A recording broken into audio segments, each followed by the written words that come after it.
Students sometimes get the invitation to review a journal paper. What then to do? Should you accept it or not? How should your review report look like?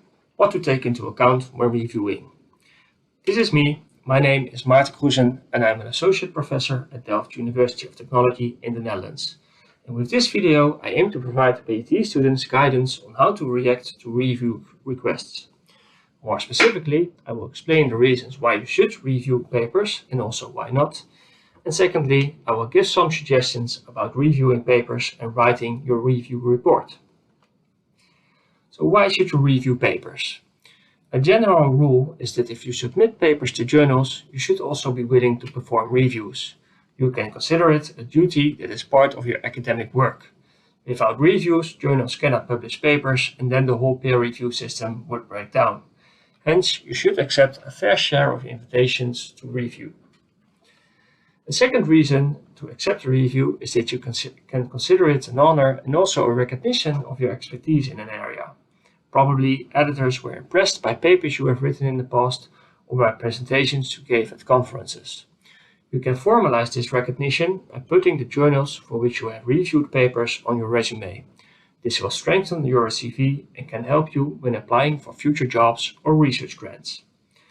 The third and perhaps most important reason to review papers is that it will help you build your own academic skills. In relation to your own work, it is often difficult to identify the gaps in the storyline, but you can easily spot such gaps when reviewing the papers of others.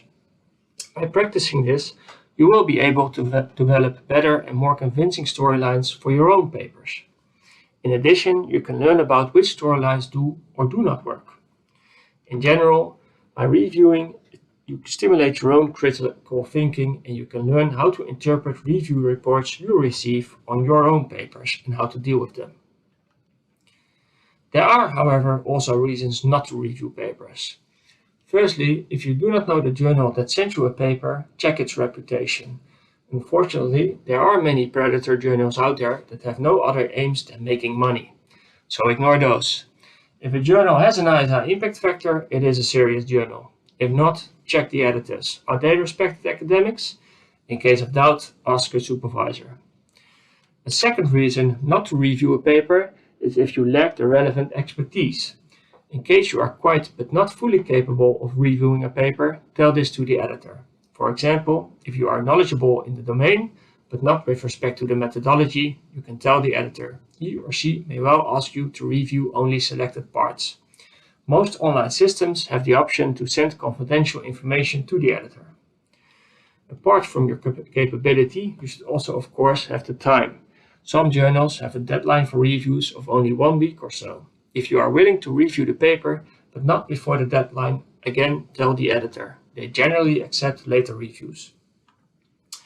Thirdly, you should not review papers if there's a conflict of interest. For example, you advised a colleague about her or his paper, and next you have to review it.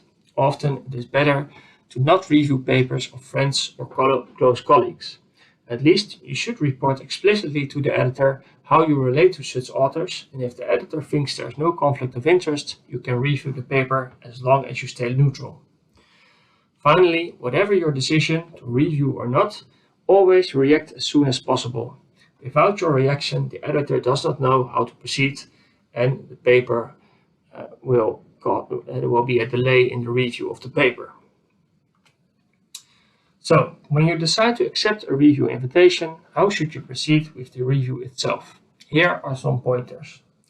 First of all, many journals actually have reviewer guidelines. These may be quite general. For example, the research should make an original contribution to the state of the art. However, sometimes they are also quite explicit and focus on other scientific criteria, such as the reproducibility or scientific rigor, and thus not per se novelty. So it's always good practice to check the guidelines. If you advise to reject a paper, the review can be relatively short. Explain the reasons for rejecting it clearly. For example, a typical reason is that the contribution of the research is not clear, or the paper is out of scope of the journal. In such cases, you do not have to specify many details on how the paper can be improved. If you think the paper can be accepted in its current form, then explaining this does the job. But this is hardly ever the case. Almost all papers submitted for review can be improved.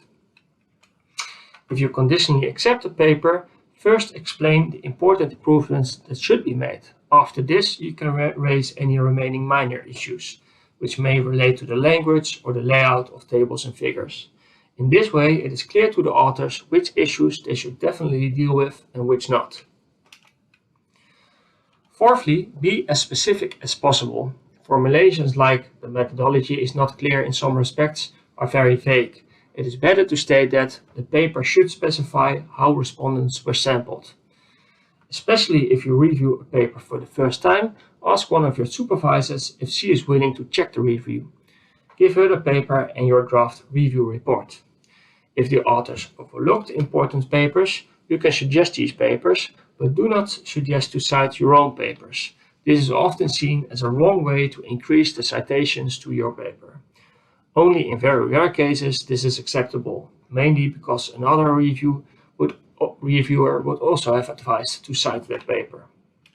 Finally, it is very important to realize that reviewing papers is confidential. You should never download or distribute papers offered for review, and you should not tell others about the papers.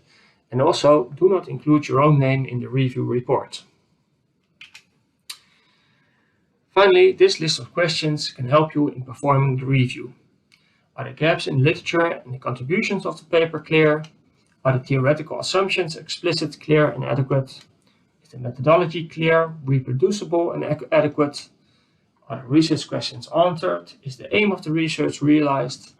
Are all findings and implications based on the research?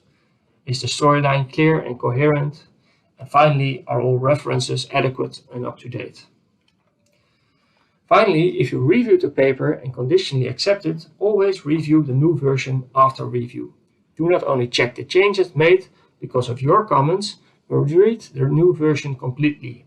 The authors might have changed the paper because of the comments of other reviewers, and the new parts could need improvements. I hope watching this video was useful for you, and I wish you success with reviewing journal papers.